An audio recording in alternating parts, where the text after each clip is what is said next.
doctoral fellow at this institute, and at that time I was interested in grand unified theories.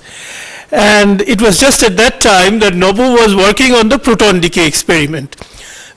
Of course, it was not easy to meet Nobu Mondal here because he was most of the time underground.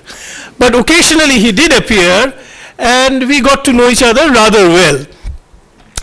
Then, after a few years, I had by that time left TIFR, I had a chance to visit the KGF experiment.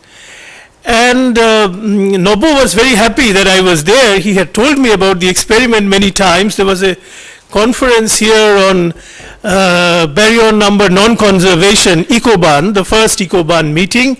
And I think after that or sometime around that, I went to Kolar. And once we were underground, this was a different Nobu Mondal. He was so enthusiastic, and it was like a child playing with a toy. And he showed me this at that corner, this there, and this reading, and so on. And he did not realize that, I was a mere theorist with no clue of what was going on. But anyway, and everybody before me has said that how Nobu over the years has developed, and of course he's a major science leader of the country and a prominent international physicist. But in one respect, I find that Nobu has not grown, and that is his enthusiasm with equipment. When we thought about INO and this ICAL, we thought about various ideas, what kind of a neutrino detector could we have in India, and whatever we chose, whatever we thought of, sounded so formidable. And every time Nobu said, no, we can do it. We'll write to Hamamatsu, we'll get the PMC, or we'll make these RPCs.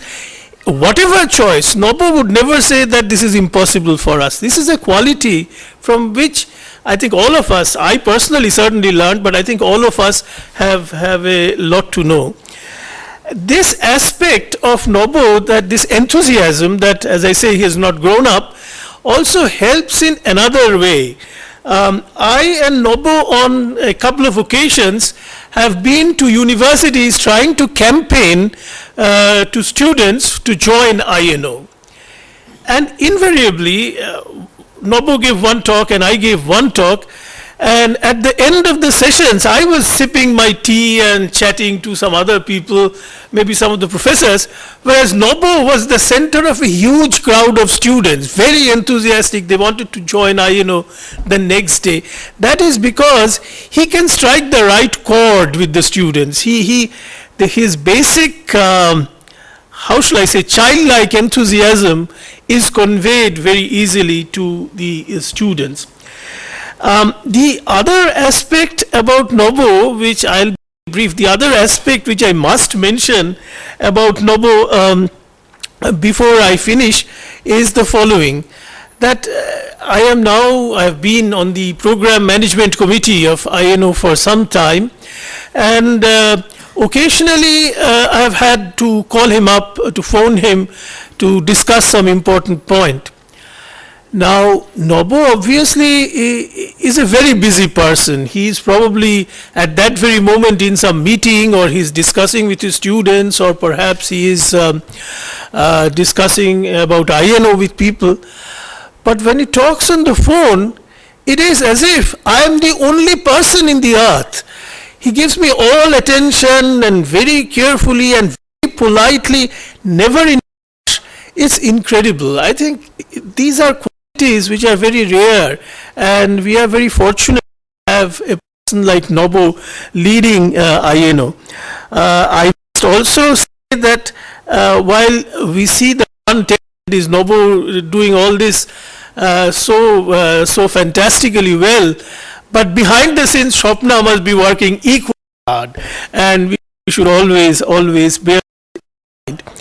There is one final did an enormous amount to help her out of that problem. So his physics, his other qualities we all know, but these little personal touches of course are not so well known. He's a great human being. I am fortunate to have known Nobu for so long. I wish him all the best, and I do know that INO will succeed so long as Nobo is at the helm. Thank you.